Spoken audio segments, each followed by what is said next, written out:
Good evening, students. Today we are going to start a new chapter, planning. You know very well what do you mean by planning, okay? And what is the importance of planning everywhere. Without plan, if we do anything, then we our success rate of getting plan is too much low. So okay, so with the help of plan, if we do in the anything, if we do in the organization, then we get the success very in a smooth way and very best way, okay? Because we do the work on the best alternatives and by the best alternative, and after adopting the best alternative course of action, then we get the success rate, our success ratio or success rate of the organization will be very high. Okay, my dear students, so first of all we will start is short introductions about plan. Okay, plan is a course of action to be taken in future. It is pre-decided course of action, means pre-decided course of action means already we decide in before starting of the work. Planning is the process of deciding in advance the objective to be achieved during a given time period, for formulating alternative course of action to achieve them, and selecting the best course of actions. Clear now? If a trader decide to increase his sales, in order to achieve this objective, he should examine various alternative, advertising, price cut, better service to customer, etc.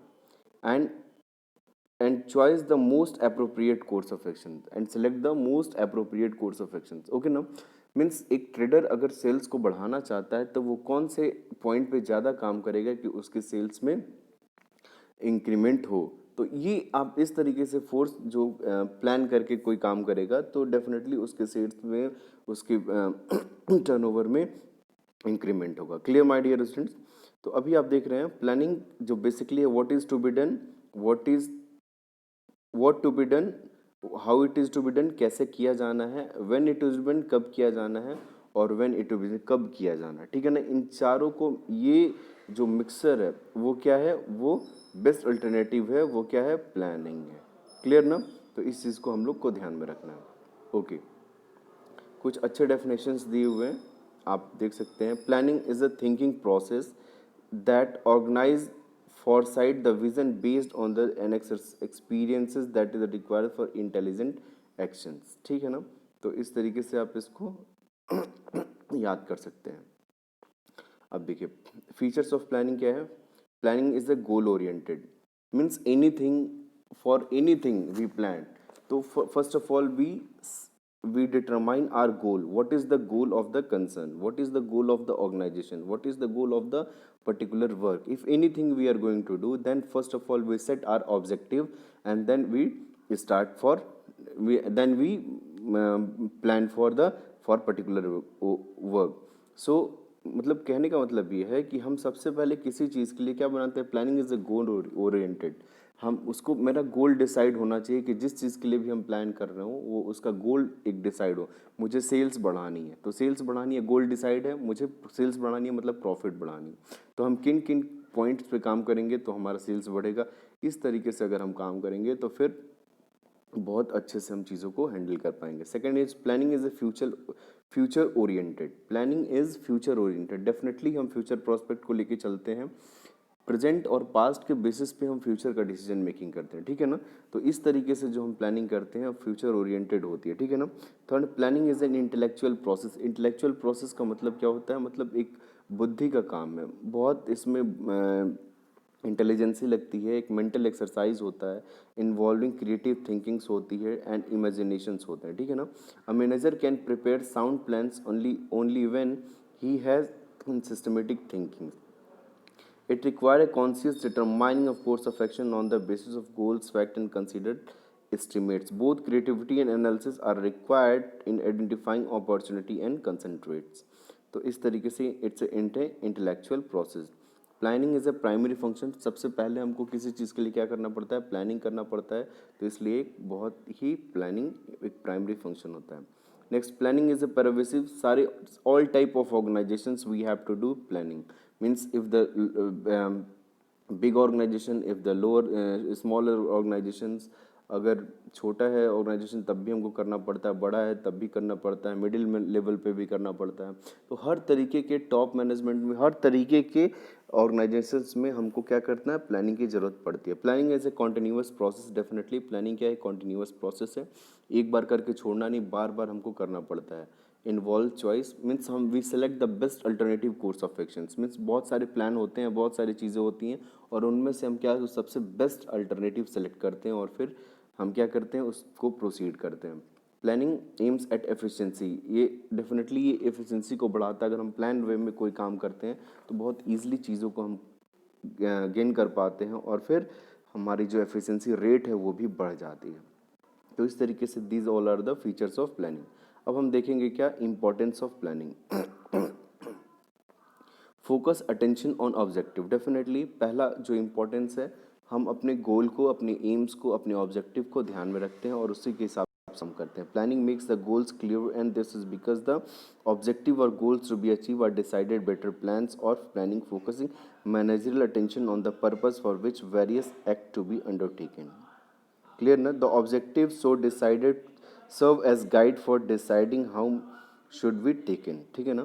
Planning serve as an organisation for needless action, thus planning helps in achieving the objective of the organization by directing resources and efforts towards of common objective। तो सबसे first of all planning किसको ध्यान में रख के चीज़ें सब करता है, बस ऑब्जेक्टिव को, गोल को अपने फोकस करके ही कामों को आगे बढ़ाता है, इसलिए इसकी इंपॉर्टेंस बढ़ जाती है। makes activity meaningful, अच्छा। second thing is your whatever activity we do in the organizations, then the importance of activity increases by planning. If we do in a very planned way, the whatever we do, whatever activity we perform under organizations, then the importance of that activity will increase. So this is due to only plan। Third reasons, third importance, bring order in place of chaos. बहुत ज़्यादा चीज़ें बेतरतीब नहीं होती है, कोई झगड़े का मतलब नहीं होता है और फिर चीज़ें बहुत स्मूथली तरीके से और एक ऑर्डर के वे में चलती जाती हैं और हम लोग उसको परफॉर्म करते जाते हैं। तो इस तरीके से हम चीज़ों को करते जाते हैं, ठीक है ना? ब्रिंग ऑर्डर, एक ऑर्डर बन जाता है और एक पर्टिकुलर काम करने का तरीका बन जाता है। Okay my dear students, next, reduce risk of uncertainty. Risk घट जाता है, रिस्क को घटाता है, अनसर्टेनिटी को घटाता है, क्योंकि in a business there are lots of uncertainty. Means if there is uncertainty, if there is risk, so best alternative for that risk is will be ready if we are having planning। जैसे हम कहीं जा रहे हैं और मुझे पता है कि रास्ते में जाने में वहाँ पे खतरा है, तो हम पहले से इन चीज़ों को सोच के रखे रहते हैं कि वहाँ पे खतरा आएगा, यहाँ पे बारिश होगी, यहाँ पे ये चीज़ होगी, तो हम उसको हिसाब से उसका एक्शन तैयार रखे रहते हैं और फिर तुरंत हम उसके हिसाब से एक्शन ले लेते हैं। तो ये क्या रिस्क को कम करता है, अनसर्टेनिटी को भी कम करता है। improve economy of operations। Definitely planning involves selection of the best possible course of actions। Plans initiate how various tasks are be completed and how resources are to be utilized। It helps to eliminate all type of waste and to achieve optimum utilization of available resources।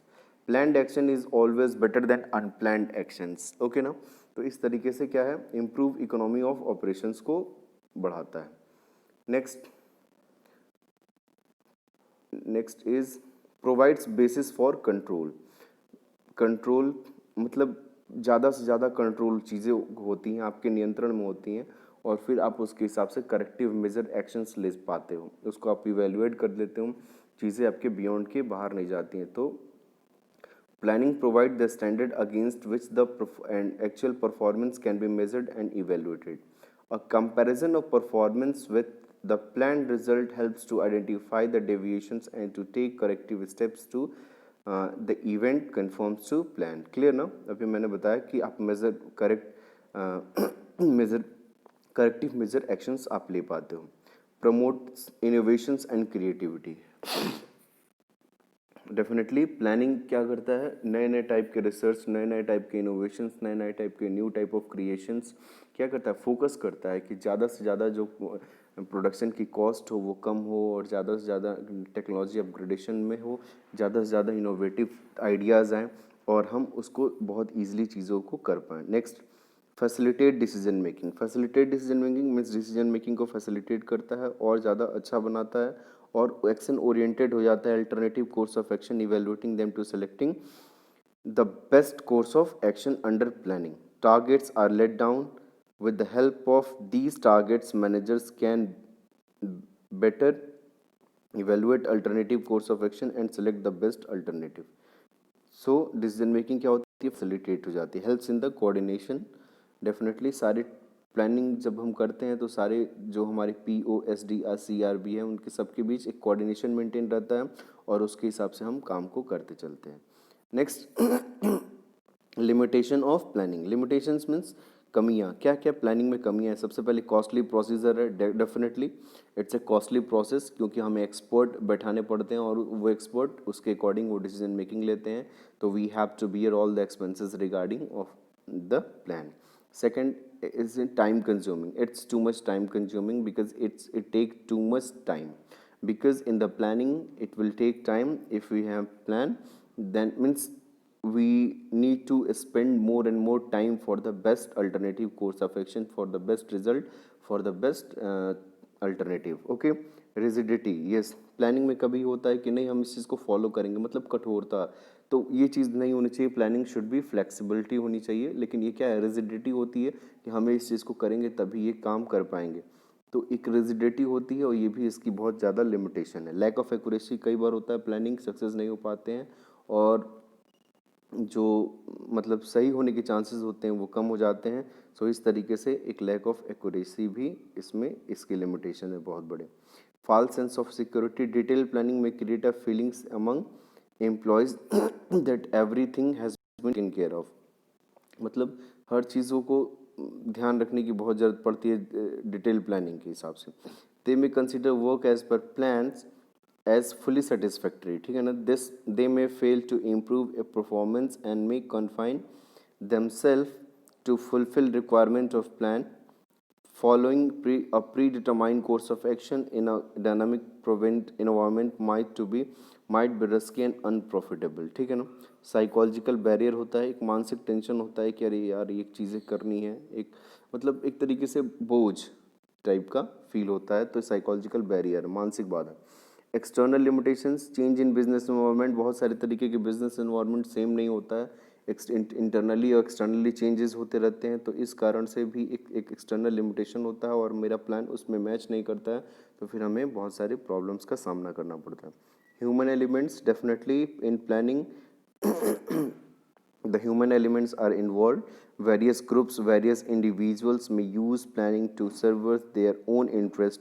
कभी कभी अपने interest के हिसाब से चीज़ें काम करने लगती हैं, तो वहाँ पे चीज़ें सक्सेस नहीं हो पाती हैं। They try to influence goal setting and formulation of plan to suit their human interest, ignoring the larger interest of organization. अब ऑर्गेनाइजेशन के इंटरेस्ट को आप पीछे कर देते हो और आप अपने पर्सनल इंटरेस्ट से काम करने लगते हो। तो some people may prepare to collaborate reports to be little used. There may be endless follow-up of result. Thus, planning is not a substitute for execute judgment, but merely an aid to it. Mere planning does not guarantee success and action is required. So, इसी तरीके हैं limitations के, आप चीज़ों को देख सकते हैं, ठीक है ना। अब देखिए स्टेप्स, बहुत इंपॉर्टेंट पॉइंट है, ये स्टेप्स आपको याद करने हैं। सबसे पहली चीज़ मैं बताऊं, ये स्टेप्स आपको सीरियल ऑर्डर में ही लिखने हैं। अगर पूछा जाता है तो सबसे पहला स्टेप्स यानी पहली सीढ़ी, तो इसको आपको सीरियल ऑर्डर में आप नहीं लिखते हैं तो आपके मार्क्स कट जाएंगे। तो इसलिए आपको ये ध्यान में रखना है कि आपको सबसे पहला स्टेप्स जो है क्या, सेटिंग ऑब्जेक्टिव। पहले क्या करते हैं हम, प्लानिंग गोल सेट करते हैं, मतलब इस तरीके से गोल सेट करेंगे, गोल डिसाइड करेंगे एंड देन आफ्टर हम उस पर प्रोसीड करेंगे। तो सबसे पहले क्या होता है, सेटिंग ऑब्जेक्टिव, प्लानिंग का पहला श्रेणी होता है, उसके हिसाब से हम प्लानिंग करना स्टार्ट करते हैं। दूसरा, इस्टेब्लिशिंग प्लानिंग प्रेमिसेस, हम कैसे चीज़ों को काम करेंगे। डेवलपिंग प्लानिंग प्रेमिसेस, मतलब हम डेवलप करते हैं क्या कि हम उस प्लान पे कैसे वर्क करेंगे और फिर उसके हिसाब से हम काम करने दें। एक बार हम गोल सेट कर लेते हैं तो फिर उसके हिसाब से चीज़ों को हम डेवलप करने लगते हैं कि हाँ हाँ इन तरीक़ों से हमको इस प्लान को फॉलो करना होता है। तीसरा, आइडेंटिफाइंग अल्टरनेटिव्स। अच्छा, हम फिर स्टार्ट करते हैं क्या, मेरे पास बहुत सारे अल्टरनेटिव्स होते हैं। हम क्या करते हैं, उस पर हम बेस्ट अल्टरनेटिव सेलेक्ट करना स्टार्ट कर देते हैं। बेस्ट अल्टरनेटिव का मतलब कि बेस्ट कोर्स ऑफ एक्शन कौन सा है, किस पे हमको काम करना है। तो ये मेरा तीसरा स्टेप्स हो गया। चौथा, evaluating alternative and choosing the best alternative. फिर हम क्या करते हैं, हम उन सारे अल्टरनेटिव्स में से उसको सबको इवेलुएट करते हैं कि विच इज़ द बेस्ट, मतलब कौन सा एक अच्छा प्लान कंपनी के लिए हो सकता है, कौन सा एक अच्छा प्लान ऑर्गेनाइजेशन के लिए हो सकता है। तो हम उसके बाद उस सारे प्लान्स को क्या करते हैं, इवेलुएट करते हैं। सारे अल्टरनेटिव्स को इवेलुएट करने के बाद हम उसमें से एक बेस्ट अल्टरनेटिव सेलेक्ट करते हैं। फिर फॉर्मुलेटिंग डेरिवेटिव प्लान्स। फिर हम क्या करते हैं, उसको हम फॉर्मुलेट करते हैं। After the basic plan is decided the next step to be develop detail plan for its implementation. These detailed or derivatives plans refers to be the policies, procedure, rules, programs, schedule, budgets, etc. For product design, procurement of funds, purchase of material, training of personnel, advertising for the product have to be prepared. Proper timing and sequencing of the plans should be done. ठीक है ना। फिर secure cooperation. Secure cooperation, successful implementation of plan required the understanding the wholehearted cooperation of all the member of the organization. एक plan को क्या चाहिए होता है, मतलब सबका सहयोग चाहिए होता है सफल बनाने के लिए। तो सबका अगर ऑल मेंबर्स का सहयोग नहीं मिलता, all members if doesn't cooperate, then plan क्या होता है, अनसक्सेस हो जाता है। तो plan must be communicated and explain in detail to the employees so that they have to understand of what is proposed to be done and why. When plans are communicates, the funnel suggestion and ideas may comes। तो इस तरीके से हम चीज़ों को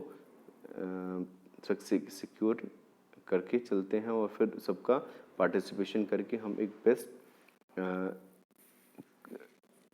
action या performance करते हैं। फिर नेक्स्ट है क्या, फॉलो अप एक्शंस। फिर फॉलो अप एक्शंस मीन्स अगर कोई चीज़ें हमें रिस्क हैं, अनसर्टेनिटीज़ हैं, बहुत सारे चैलेंजेस हैं, तो हम उसके हिसाब से प्लान करते चलते हैं। अगर प्लान कहीं भी अनसक्सेस होता है, कहीं भी कोई रिस्क होता है, तो फिर हम तुरंत फॉलो अप एक्शंस लेते हैं। उसके तुरंत बाद जस्ट जो भी एक्शंस होता है, existing plan are revived at periodic interval to ensure their relevance and effectiveness. मतलब प्लान्स को हम क्या करते हैं, चेक करते हैं कि प्लान हमारा रेलिवेंट है कि नहीं, इफेक्टिव है कि नहीं, ठीक है ना। और after implementation of plan certain facts may become revised in the light of these facts and the changing environment. Continuous revision of plan enables that management to draw up subsequent plan on the basis of experience gain in the process of implementation the previous plan. ठीक है, तो इस तरीके से हम चीज़ों को, सारे स्टेप्स को, प्लानिंग को याद करेंगे और बहुत इंपॉर्टेंट स्टेप्स हैं। आप सभी लोग इसको याद कर लीजिएगा, क्योंकि विदाउट स्टेप्स ऑफ प्लानिंग ये एक बहुत ही इंपॉर्टेंट पॉइंट है, आपको ध्यान में इसको रखना ही रखना है। तो for today thank you very much. Hope आपको ये चीज़ें समझ में आई होंगी। अगर नहीं समझ में आई होंगी तो फिर आप मुझसे पूछ भी सकते हैं। Okay, for today thank you.